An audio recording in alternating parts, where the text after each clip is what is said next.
प्रज्ञान IAS के daily current affair series में आप सभी का स्वागत है। चलिए कल के अभ्यास प्रश्न से शुरू करते हैं। विज्ञान और प्रौद्योगिकी विभाग ने किस देश के साथ अनुसंधान सहयोग का समर्थन करने के लिए 15 करोड़ का फंड लॉन्च किया है? विकल्प थे रूस, जापान, थाईलैंड और वियतनाम। सही उत्तर रूस है। विज्ञान और प्रौद्योगिकी विभाग ने भारत रूस संयुक्त प्रौद्योगिकी मूल्यांकन और त्वरित व्यवसायीकरण कार्यक्रम का समर्थन करने के लिए 15 करोड़ का फंड लॉन्च किया है। यह fund federation of Indian chambers of commerce and industry यानी फिक्की और foundation for assistant for small innovative enterprises की साझेदारी में लॉन्च किया गया है। भारत और रूस से स्टार्टअप प्रौद्योगिकी विकास और क्रॉस एंट्री प्रौद्योगिकी अनुकूलन के लिए एक साथ काम करेंगे। फिक्की भारत में कार्यक्रम को लागू करेगा। चलिए अब आज के प्रश्नों को देखते हैं। भारतीय नौसेना का सबसे बड़ा सौर ऊर्जा संयंत्र हाल ही में किस राज्य में चालू किया गया है? विकल्प हैं महाराष्ट्र, केरल, गुजरात और तमिलनाडु। सही उत्तर केरल है। केंद्रीय गृह मंत्री श्री अमित शाह जी द्वारा कोयला मंत्रालय की शुरुआत पर पेड़ वृक्षारोपण अभियान 23 जुलाई 2020 को शुरू किया गया। इसी दिन लोकमान्य तिलक और चंद्रशेखर आजाद की जन्म वर्षगांठ भी थी और इन्होंने इसको अपने राज्य यानी केरल को समर्पित किया। यह वृक्षारोपण अभियान 10 कोयला लिग्नाइट असर वाले राज्यों के 38 जिलों में 130 से अधिक स्थानों पर चलाया गया। मंत्री ने 6 इको पॉक्स यानी पर्यटन स्थलों के फाउंडेशन पत्थर का उद्घाटन और शिलान्यास भी किया। इन 5 इको पार्क और 1 साल वृक्षारोपण परियोजना में लागत 27.6 करोड़ थी। यहाँ ध्यान देने योग्य यह बात है कि सरकार ने 2023 और 24 तक कोयले का 1 अरब टन उत्पादन प्राप्त करने का महत्वाकांक्षी लक्ष्य रखा है। चलिए अब अगले प्रश्न को देखते हैं। डीआरडीओ ने हाल ही में defence institute of high altitude research यानी DIHAR में एक कोविड-19 परीक्षण सुविधा स्थापित की है। DIHAR कहाँ स्थित है? विकल्प हैं लेह, शिमला, मुन्नार, गंगटोक। सही उत्तर लेह है। रक्षा अनुसंधान और विकास संगठन यानी DRDO ने लेह लद्दाख में एक कोविड-19 परीक्षण सुविधा स्थापित की है। परीक्षण सुविधा का उद्घाटन लद्दाख के लेफ्टिनेंट गवर्नर RK माथुर ने 22 जुलाई 2020 को किया था और इससे क्षेत्र में कोरोना मामलों की पहचान करने के लिए परीक्षण की दर में वृद्धि होगी। DRDO की जीवन विज्ञान प्रयोगशालाओं में से एक लेह के रक्षा संस्थान उच्च ऊंचाई अनुसंधान संस्थान यानी DIHAR में यह सुविधा स्थापित की गई है। चलिए अब अगले प्रश्न को देखते हैं। पहले भारतीय बंदरगाह का नाम बताइए जिसने हाल ही में विज्ञान आधारित लक्ष्य पहल यानी SBTI के लिए प्रतिबद्धता पत्र पर हस्ताक्षर किए हैं। विकल्प हैं doctor Shyama Prasad Mukherjee port trust, Adani ports and special economic zone limited, Paradip port trust, Kamarajar port limited. सही उत्तर Adani ports and special economic zone limited है। Adani ports and special economic zone limited यानी APSEZ विज्ञान आधारित लक्ष्य पहल SBTI के लिए प्रतिबद्धता पत्र पर हस्ताक्षर करने के लिए भारत में और दुनिया का 7वां पोर्ट बन गया है। कुल मिलाकर 43 भारतीय कंपनियों ने एक प्रतिबद्धता पर हस्ताक्षर किए हैं। SBTI को अब तक कुल 909 कंपनियों द्वारा यह पत्र प्रतिबद्धता प्राप्त है। चलिए अब अगले प्रश्न को देखते हैं जो कि हमारे आज की करंट अफेयर सीरीज के पहले प्रश्न से संबंधित है।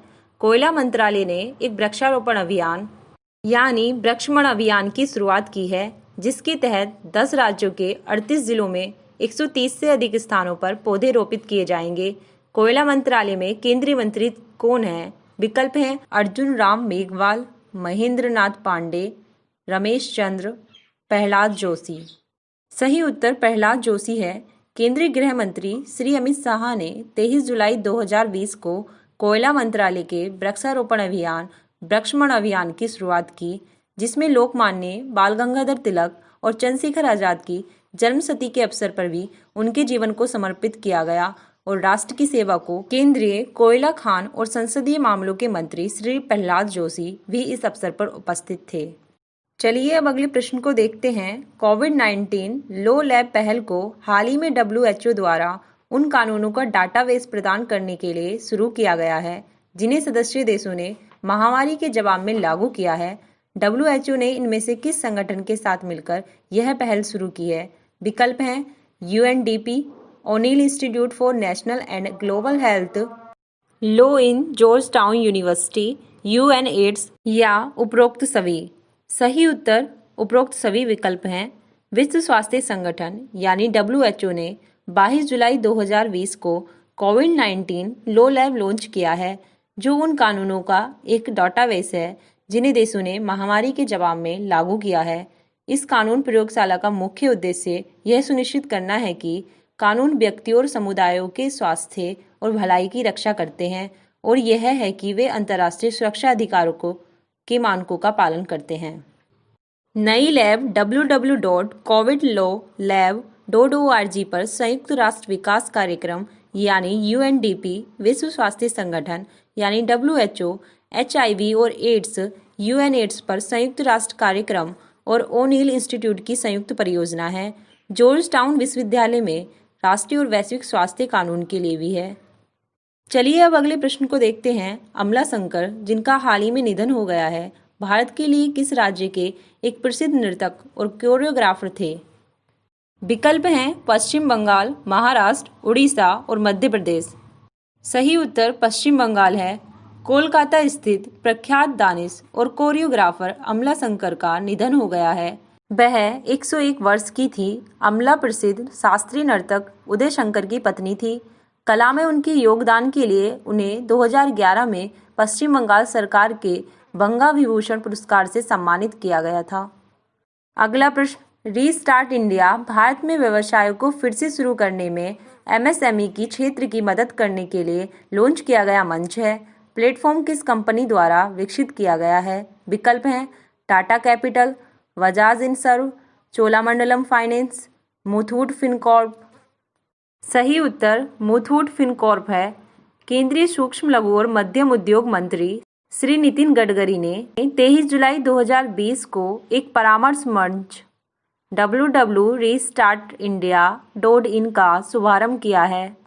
केंद्रीय सूक्ष्म और लघु मध्यम उद्योग मंत्री श्री नितिन गडकरी ने 23 जुलाई 2020 को एक परामर्श मंच www.restartindia.in का शुभारंभ किया है, जिसका उद्देश्य इस क्षेत्र में व्यवसायों को फिर से शुरू करने में मदद करना है। इस वेबसाइट को मुथूट फिनकॉर्प और इंक स्टॉक्स द्वारा संयुक्त रूप से सलाहकार समर्थन के लिए एक खुले मंच के रूप में विकसित किया गया है और आत्मनिर्भर परियोजना के साथ तालमेल है।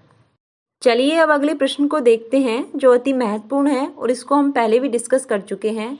कोयला मंत्रालय ने किस वर्ष तक 1 अरब टन वार्षिक कोयला उत्पादन प्राप्त करने का लक्ष्य निर्धारित किया है? विकल्प हैं 2022-23, 2023-24, 2024-25, 2021-22। सही उत्तर 2023-24 है। सरकार ने 2023-24 तक कोयले के 1 अरब टन वार्षिक उत्पादन को प्राप्त करने का एक महत्वाकांक्षी लक्ष्य निर्धारित किया है। चलिए अब अभ्यास प्रश्न को देखते हैं। राष्ट्रीय सौर मिशन भारत और राज्य सरकार की एक पहल है। इस मिशन के अंतर्गत 100 गीगावाट के लक्ष्य को प्राप्त करने के लिए किस वर्ष को निर्धारित किया गया है? विकल्प हैं 2030, 2025, 2022 और 2024। अभ्यास प्रश्न के उत्तर को आप कमेंट बॉक्स में लिखकर दे सकते हैं। आज का डेली करंट अफेयर सीरीज यहीं समाप्त होता है। धन्यवाद।